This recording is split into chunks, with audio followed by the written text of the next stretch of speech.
Siyempre, tinatanong ng lahat din, bakit you are going through the party list route para makapasok na. Ano po yung, paki-explain lang po dahil usually yung mga nakaraang dire-diretso kayo dun sa direct vote eh. Ngayon through the party list. Paki-explain na lang what went into that decision. Para itong mga explainer ko sa TikTok at sa YouTube ha. Sige, thank you. Well, siyempre, alam naman ng lahat na yung una kong target talaga ay tumakbo sa Senado. Kaya mula pa nung nakaraang taon ay sumasama na kami, ako at kaila Sen Bam at Sen Kiko sa pag-iikot na ng ating bayan. Ito lang ay biglang nagkaroon ng pagkakataon na bihirang-bihira nangyari sa aking journey sa politika. I think alam naman natin lahat na ako'y sumali sa Akbayan about 2 weeks ago. At that time, wala pa rin proclamation ang Akbayan, wala pa rin linaw kung pwede ba silang magpatakbo ng party list. Nung ako'y sumali ng Akbayan, ang balak ko pa rin ay ituloy yung aking Senate run. Pero nung lumabas na nga yung proclamation ng COMELEC, nagkaroon ngayon tuloy ng isang opening or opportunity. At nung napag-usapan namin, ay minabuti namin talaga na ito yung mas mabuting daan para makapaglingkod tayo bilang mambabatas. Alam naman natin lahat yung Senado, lalo na sa pag-anunsyo ng admin at ng isang kampo nila na kung sino ipapatakbo nila ay puro mga nasa top ng survey yan eh. So, it's both a principled for me and a practical decision. Halos lahat ng mga polisiya at I think I don't see any change really between yung mga dinadala kong issue noon at aking plataforma at advokasya at yung plataforma din ng Akbayan. Yeah. Parang Dinchel, parang bali what you're saying is given political realities now, it's the best way to get a foot in. Kesa I keep trying to go for Senate kung saan masikip na masikip, sobra. At least kahit paano yung Akbayan nakahabol pa ng kanyang seat ngayon eh. So if things go as it has in the last elections, you might also get a seat finally in the legislature. Yes, I just happened to be, I think, in the right place at the right time. Dahil wala naman nakakaalam na mapoproklama ang Akbayan na party list. Nasa kamay talaga ng COMELEC yun. At kung kailan nila gagawin, no one really was aware of if or when it would happen. Pasok ba ako? Oh, Ami, pasok ka. Din akin ba? Narinig ba ako? Hindi, follow up ko lang, Din, kasi naglalabasan na ngayon yung mga survey on senatorial balls, yung mga malalaking survey firms, and nakikita nyo naman yung mga resulta eh. Ano po yung, anong tingin nyo doon sa, those are the top pollsters and nakikita nyo kung ano yung sentimiento ng mga tao. Ano po yung mga sasabi nyo doon sa mga results na nakikita natin? Well, talagang sumasalamin siya sa tingin ko sa kung ngayon yung snapshot ng sentimiento ng taong bayan. At ako naman, maski noon naman, kung titingnan natin, i-compare natin yung surveys halimbawa right before election at yung nagiging election results, talagang meron yung correspondence eh. That's why halos lahat ng mga seryosong kandidato talagang tinitingnan nila palagi yung survey, both in terms of awareness and in terms of voting for. Pero ibig ko sabihin, parang hindi nakakapasok yung mga progressives, puro yung mga matataas yung name recall niya mga yan. Same old names, basically. Yung mga kilalang-kilala na sila eh. Challenge ko na yun. Sobrang hamon. Kasi kayang-kaya nilang ma-expose sa media. Kahit na hindi campaign period, nasa kanila yung resources, marami sa kanila ay nasa pwesto na. Samantalang kami mga progresibong kandidato, alam nyo naman, taghirap tayo pagdating sa mga resources na ganyan. At para lang makapasok sa new cycle is also a challenge for us. That I think explains na yung reason why it's very difficult for us to get into the magic circles. Din, if Akbayan succeeds in getting a foot in again in the party list race, and that means you coming into Congress, well, I suppose it will be a fascinating, if not a very delicate position that you will find yourself in, being an opposition in a legislature where you have a supermajority and the other group that claims to be the opposition is actually part of the supermajority before. Ibang paksyon, kumbaga, the Duterte versus the Marcoses. Papa, how will you find your balance dito sa banggaan ng mga Duterte at ng mga Marcos,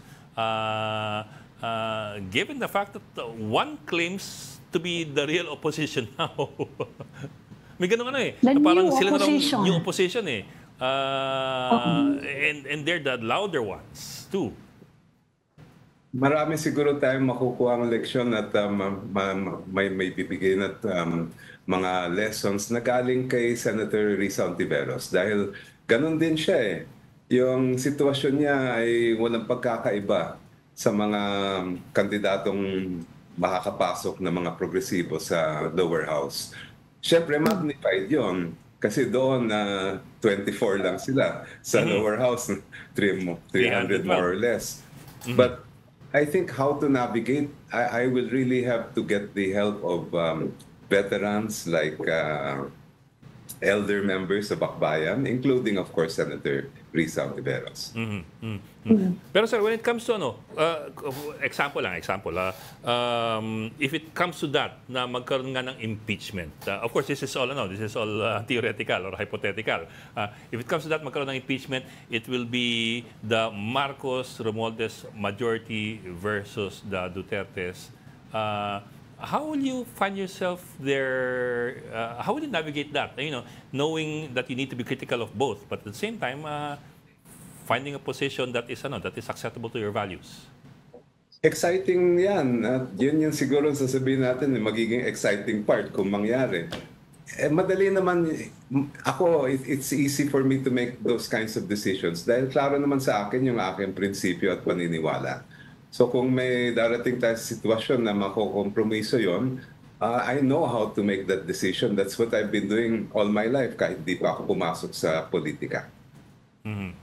Hindi ba yung hindi niyo ba iniisip din na baka yung messaging lang malaki ding bagay yon kasi etong mga nagtatap sa ang mga focus nila sa pagkakampanya, yung pagtulong sa tao, yung direct help, yung mga ayuda, yung mga kapareho ni Senator Lacson, yung mga malalakas sa tough on crime.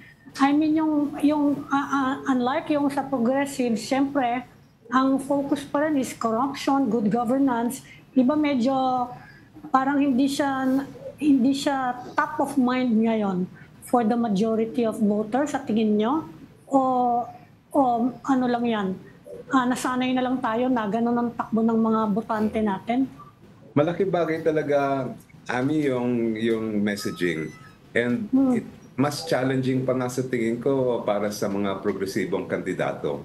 Kasi halimbawa ako, ang pinanggalingan ko, academe, ang pinanggalingan ko, human rights. So yung natural tendency namin, lalo na nung una akong tumakbo noong 2019, ay dalhin yun. Kasi yun yung strong set ko eh. Pero I have learned over these years that there's so much more and napaka-intricate ng messaging. And I've also learned how to rely on communications experts kasi ako naman, hindi ko yung ibang mga bagay, hindi ko man lang naintindihan yung comms theory, yung paano yung pag-apply niyan.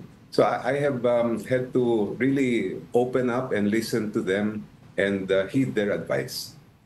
Lalo yung issue ng human rights, yung midterms ni President Duterte, remember, at that time, malaki na ang sa kanya, criticism of his human rights record, yung war on drugs, marami nang ganun maingay na yun. But still, na-wipe out yung traditional opposition, na-wipe out yung mga progressives, na yun ang message nila.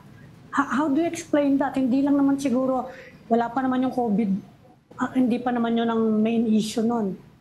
Actually, ang dala-dala kong issue, I cannot speak for the other candidates at that time, pero ang dala kong issue noon ay yung mismong, yung ngipin ng batas nga yung aming slogan noon eh. Hindi naman human rights. You know, human rights is, dahil nga sa atmosphere, sa nangyayari nung time na yon, talagang mabigat dalhin yon bilang campaign message. Ang naging isang sobrang laking problema namin noon, hindi man lang kami nakakapasok sa mga LGUs. Pagdarating kami sa isang syudad, halimbawa, para kaming COVID, biglang tatakbo lahat ng tao dahil wala yung mga opisyal ang nawawala. Yung dapat sasalubong sa amin, bigla na lang, ay sorry po, may meeting kami dito, hindi kami makakarating. Kaya talagang it was a very, very difficult situation. Sa ground. Baka Ami, importante rin to take note that the tide is turning. Halimbawa, ngayon ay nagiging issue ang human rights. Kahit kasi Duterte, ginagawang issue yung human rights ngayon. Partly dahil sa Senate at sa congressional hearings, pero partly dahil na rin sa mga social media. Halimbawa, ito yung first time na nakita ko na more than 60% sa survey ay nag-agree na sa ICC na pumasok at iserve yung international warrant. You cannot imagine that in 2019 or even 2022. Itong bagong patriotism na more than 90% in all surveys ay handang ipaglaban yung ating bansa laban sa Chinese aggression. You cannot imagine that nung panahon ni Digong, no? At mismo yung usapin ng halimbawa reforms, corruption ay nagsisimula na namang mabuhay. So baka sakali itong next election or sa mga susunod ay medyo maging election issue itong mga halagang issue nito na dati ay sabi mo nga Ami ay parang monopoly lamang ng mga progressives at hindi siya nagiging mainstream, no?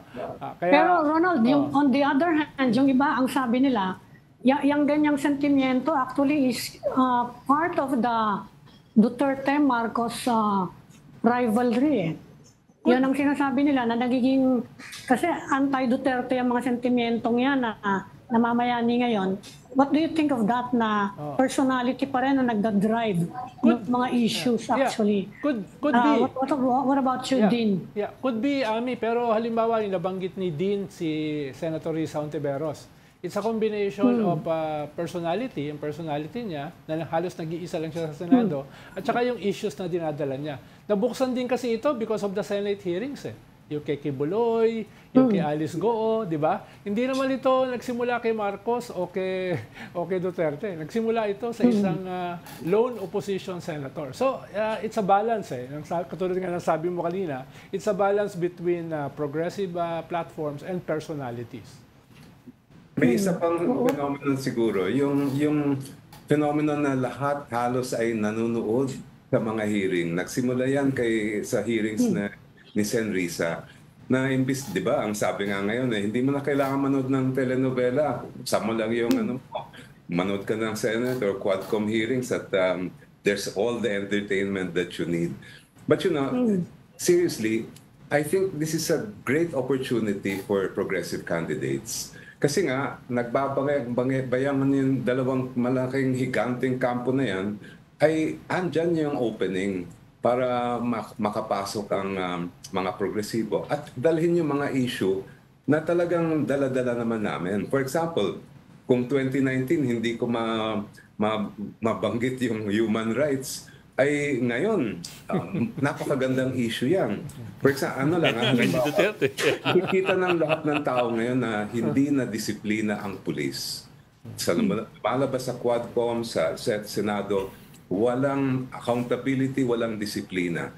Ang isa kong pinupush na matagal na, magkaroon tayo ng isang PNP Discipline Act.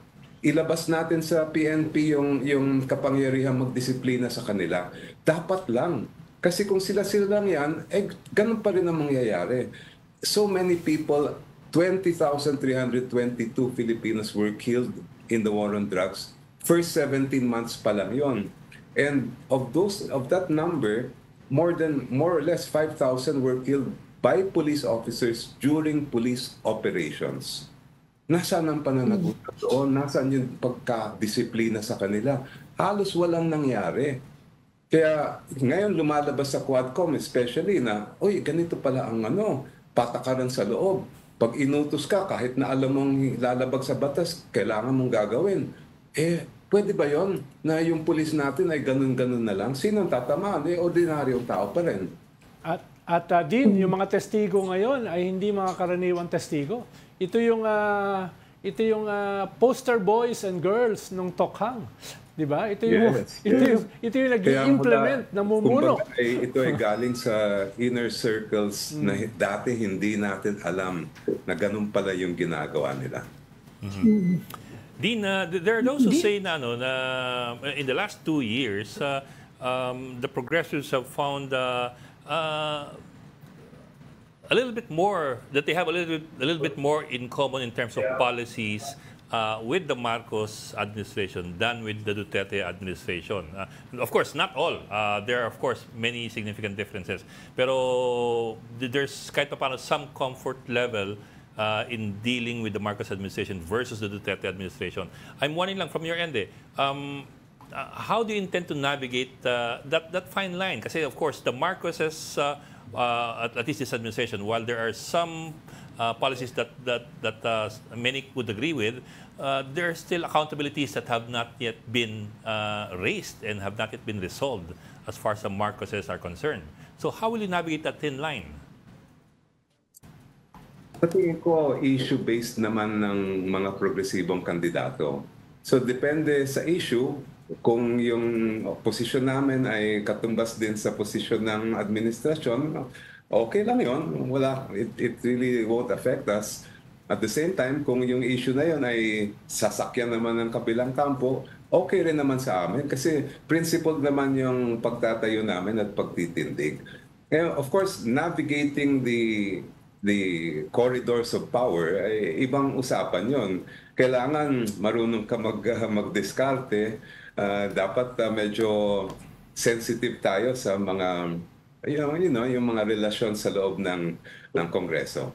For example, sir, Dean, ito po, much has been made of the misuse, alleged misuse of confidential funds and intelligence funds, yung liquidation ng confidential funds by certification. But at the same time, the Duterte group, they're also saying na Congress is also guilty of that because ang kanilang MOE is liquidation by way of certification for the longest time. I mean, for several administrations going way back. So may ganung back and forth and that's an institution that you may end up joining after the elections kung makapasok yung akbayan. So for example, yun liquidation by way of certification, whether it's for confidential funds or MOOE by congressmen. Do you have clarity on what you want to do with that, with those? Whether it's a joint circular by COA, DBM, DILG, or joint resolution by Senate and Congress? Masayang sitwasyon yan, at sobrang malaking pagkakataon na finally magkaroon tayo ng rules na mag-a-apply sa lahat. Hindi selective lang. Kasi nga, sabi ng isang kampo, ganito, paano nyo na-liquidate yan?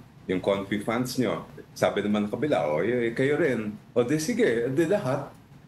We are not talking about their money. Ang pinag-uusapan natin dito ay pera ng bayan. So, kung sino man na may hawak niyan, ay dapat naman talaga may accounting. At kung hindi nila ma-account, dapat may accountability, may pananagutan. It doesn't matter whether you're in the administration or not, it should be followed. That's what our government was designed to be. At attorney, ang bagong innovation ngayon sa Congress, yung pork barrel nag-metamorphose na yun. May tawag silang bago unprogrammed appropriations. May balak ba kayo along that line? Or AMI flood control?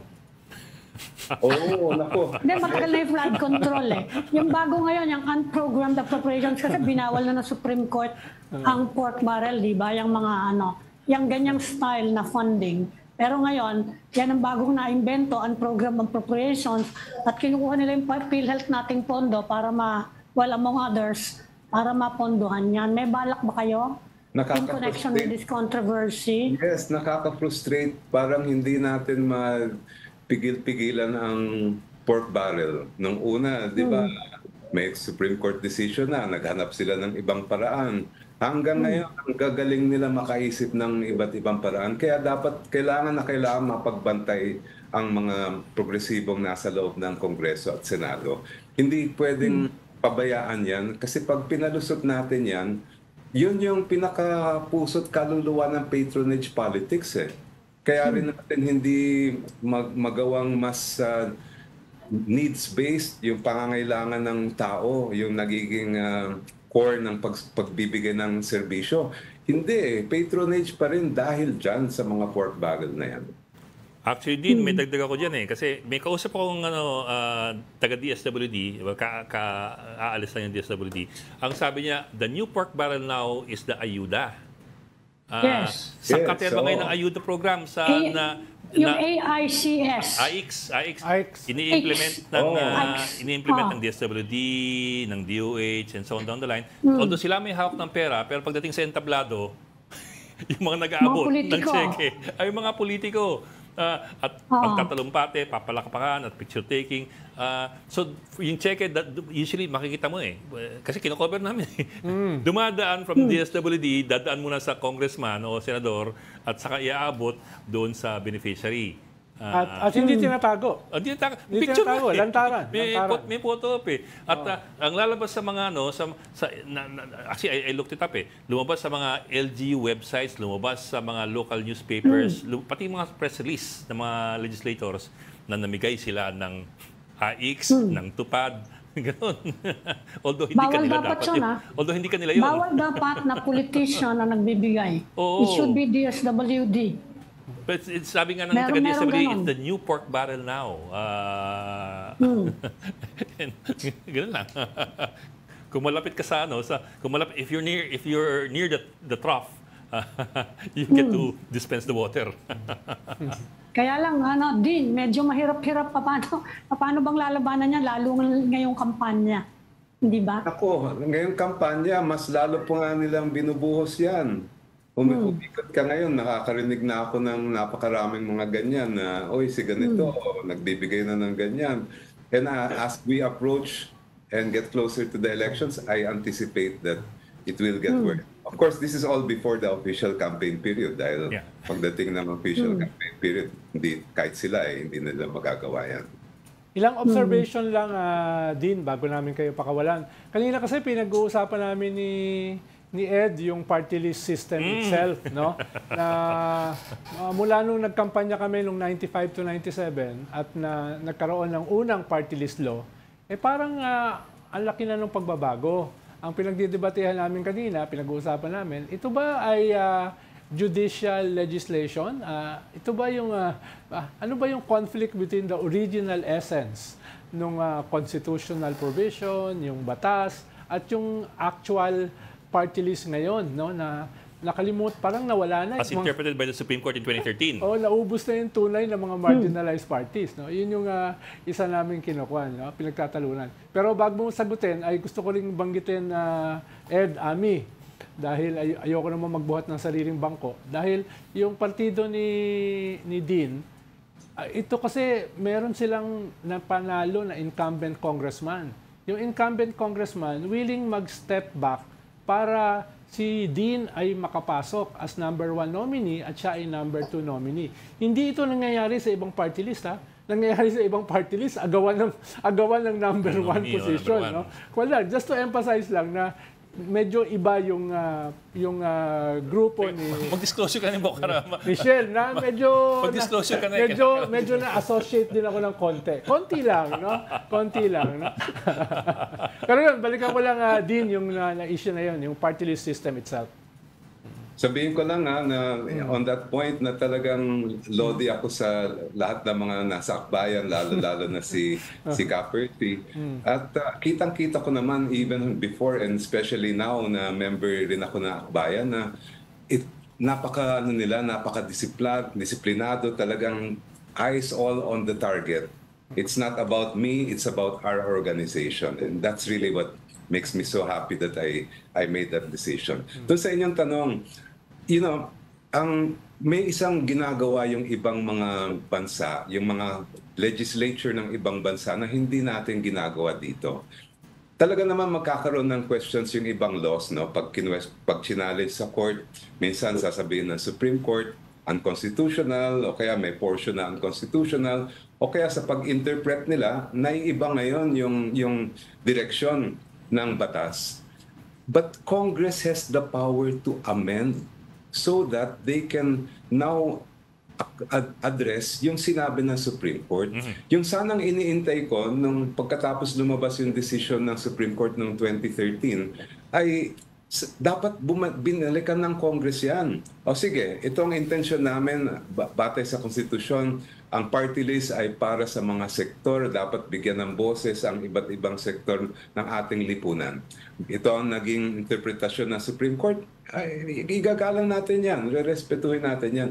Pero nasa atin pa rin ang kapangyarihan na amendahan yung party list law para ibalik natin sa totoo at tunay na objective niya. At yun ang hindi pa nangyayari. I hope that if the more progressive people get into the lower house at pati sa Senado, ay magagawa po natin yan. Okay. Okay. Maraming salamat. Akbayan Party List First Nominee Dean Attorney Chel Diokno. Sir, magandang hapon and thank you for joining us this afternoon.